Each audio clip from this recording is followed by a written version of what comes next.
Stop whatever you're doing and give me your full attention, because what you're about to hear in the next few moments is not motivational fluff, not clickbait drama, and not another empty speech about positive thinking. What I'm about to reveal is the classified explanation for why you've been feeling so brutally drained, so strangely exhausted, so wiped out in ways that don't match your physical day, and why the very thing you've been calling weakness is actually the proof that you just achieved something almost no one on this planet has ever done. Listen very carefully. Exactly a few days ago, in a depth of the unseen realm where human eyes never look and human language barely reaches, there was a crisis meeting in what you could call the infernal command center. Panic, confusion, alarm. Not because a new weapon was created, not because a new curse was unleashed, but because a single human being had just done the impossible. A human being annihilated an operation that took decades to plan, destroyed over 1,000 coordinated high-level attacks in one day, and did it so naturally they didn't even realize it was happening. That human being is you. And the part that terrifies them most is not just that you survived, it's that you neutralized everything they sent while living a normal day, handling responsibilities, answering messages, doing what you always do, thinking you were just tired, just stressed, just worn out. There's a brutal difference between consciously entering a visible fight and subconsciously winning 1,000 invisible battles while brushing your teeth, checking your phone, going to work, talking to people, and trying to sleep. That difference is exactly what has you on a short list of souls that the dark side has now classified as unreachable. If you're listening to this right now, if something inside you is already resonating with this in a way you can't explain, I want you to do 3 things. Subscribe to this channel right now, turn on all notifications so you never miss what's coming next, and write 777 in the comments if you've felt a deep, unexplained exhaustion lately, as if your body is carrying the weight of battles you don't remember fighting.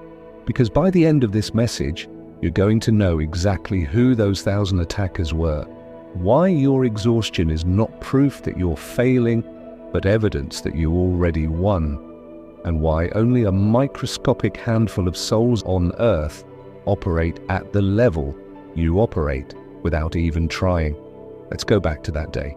In your timeline, it looked like a totally ordinary date on the calendar. You woke up, maybe you hit snooze once or twice. You checked your phone, maybe scrolled a little, maybe sighed at messages, maybe thought, here we go again. You handled the usual obligations, family, work, school, errands, conversations.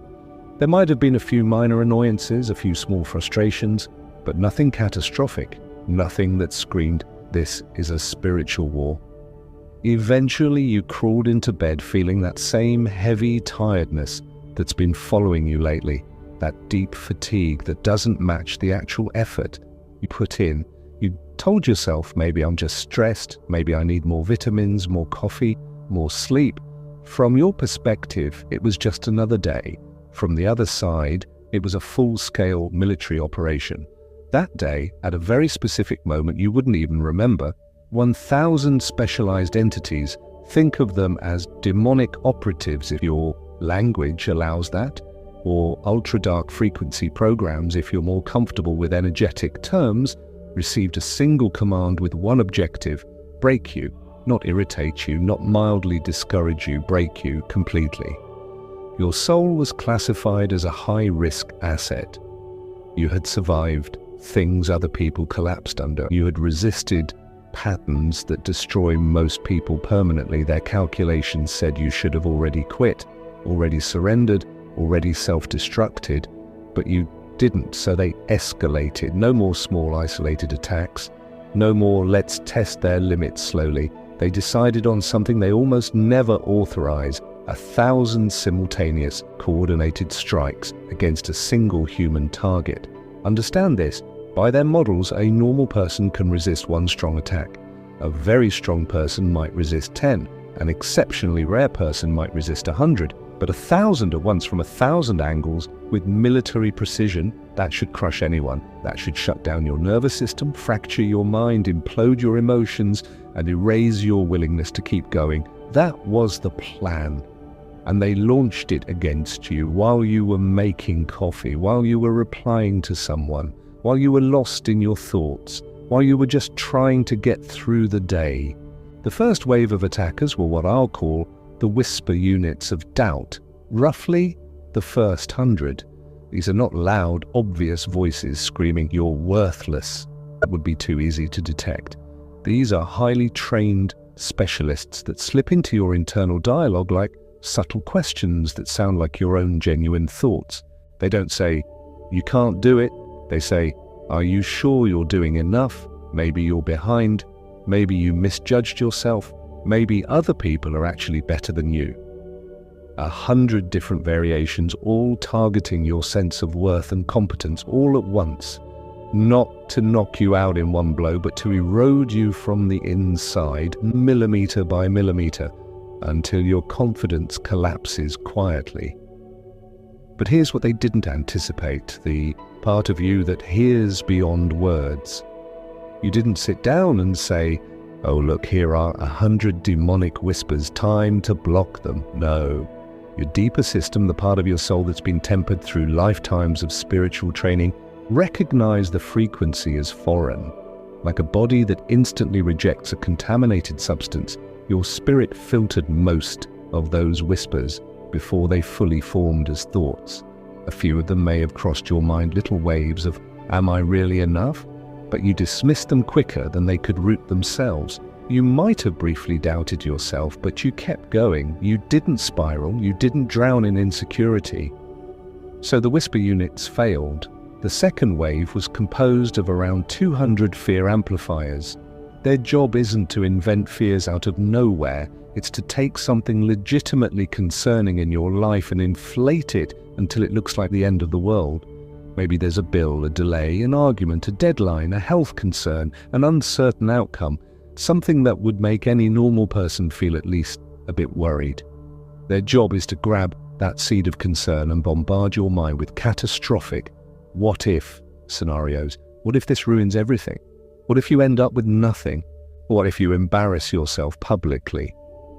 What if you never recover? 200 voices, 200 scenarios all at once, trying to flood your nervous system with paralyzing terror. They didn't aim to make you a bit anxious, they aimed to freeze you, to drain your ability to act, to make you either shut down or freak out. Once again, your system did something that can't be easily explained by ordinary psychology. Your mind did what trained warriors do in combat. It assessed reality. It looked at the concern, calculated, maybe this is serious, maybe it's not, but panicking won't help. You kept functioning. Maybe you felt pressure, maybe your chest felt tight for a moment. Maybe your thoughts sped up, but you did not collapse into panic. You still did what had to be done. The fear amplifiers reported back with an outcome their commanders didn't want to see. Target didn't break. Target processed scenarios rationally. Target refused to surrender control. So they escalated. The next wave, about 150 strong, were what I'll call the architects of distraction and detour. These don't show up with addictions and obvious vices first, not for someone at your level. They come dressed as good options. They present you with alternative paths, opportunities, ideas that sound easier, safer, more comfortable, more socially acceptable. Not to destroy you immediately, but to gradually pull you away from your true assignment. Their strategy is simple. If they can't make you evil, they'll try to make you average. If they can't corrupt you outright, they'll settle for neutralizing your impact by tempting you into a life of comfort where you no longer push, no longer grow, no longer fight for what truly matters. So they showed you imagined lives where things were smoother, less responsibility, less risk, less pressure, less sacrifice. Life where you clock out mentally, blend in, stop carrying the weight of your calling. 150 layered invitations to shrink. And yet somewhere inside there is a stubborn line you refuse to cross. Whether you've put words to it or not, there's a part of you that simply cannot shake the sense that you were not born for a watered-down, half-measured existence. You may fantasize for a second about an easier road, but the satisfaction feels fake in your imagination. The comfort feels dead. You get bored with the idea before it even has time to fully seduce you. Without a dramatic speech, without a vision in the sky, you calmly reject the path of smallness. You keep leaning toward the difficult thing, the meaningful thing, the thing that costs you, but also expands you. So the architects of distraction fail too. Then come the heavy drainers 200, energy leeches whose assignment is not to torment your mind with stories, but to quietly siphon your life force. Their goal is to make you wake up tired, walk through the day tired, go to sleep tired, without being able to connect it logically to your activities. No obvious crisis, just a constant sense of being wiped out, slow, foggy, heavy. This is where many powerful souls finally collapse. With enough sustained exhaustion, people stop dreaming, stop reaching, stop believing. They do what they must to survive and nothing more. 200 of these entities latched onto you, doing everything they could to keep you from functioning. That's why your exhaustion has felt deeper than "I just had a long day." It's had a strange weight, like an invisible blanket thrown over your entire being. But here's the part they still didn't anticipate.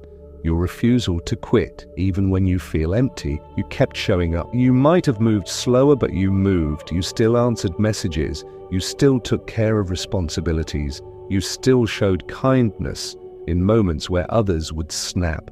You still kept faith alive, even if it was with a whisper. You felt like you were at 10% battery, but you used that 10% with more intention than most people use a full charge. The leeches didn't succeed in shutting you down, they only succeeded in making your victory more expensive and more impressive. The next 100 attackers were the distortion lenses, the reality benders. Their job is to slightly tilt your perception until you misread situations in ways that cause you to sabotage yourself. They want you to see threats where there are allies, rejection where there's just misunderstanding, failure where there's actually progress. They projected images into your mind designed to twist how you saw your relationships, your opportunities, your own journey. They tried to convince you that the support you do have isn't real, that your growth isn't enough, that your effort is meaningless. 100 warped mirrors, but your discernment, which has been quietly training for years, every time you've had to separate truth from illusion, did something extraordinary. It kept pulling you back to center. You felt tempted to read everything negatively, but then something in you said, wait, maybe this isn't as bad as it looks. Maybe I'm projecting. Maybe I should pause before reacting. That tiny moment of pause is what many people never reach. That pause is where your spiritual immunity shows up. You chose again and again not to burn bridges based on assumptions, not to trash your own progress just because it didn't look perfect yet. So the distortion lenses couldn't make you destroy yourself. 50 more came, the conflict engineers. Their mission, to turn you into a walking explosion. They targeted your words, your tone, your reactions. They tried to push you to snap at the wrong person at the wrong time, to say something you couldn't take back, to pick fights out of wounded pride or accumulated frustration. Their model says, if we can't break them inward, maybe we can make them break everything around them. So they nudged conversations, misaligned timing, poked at old wounds. They threw unfamiliar irritations at you, hoping your patience would finally snap. But even when you were tempted, even when you were at your most tired, there was restraint. You took breath. You walked away. You chose silence where explosion would have been easy. You might have said a few things you regret, we all do, but not the nuclear things they wanted, not the relationship ending, destiny derailing, self-sabotaging eruptions they planned.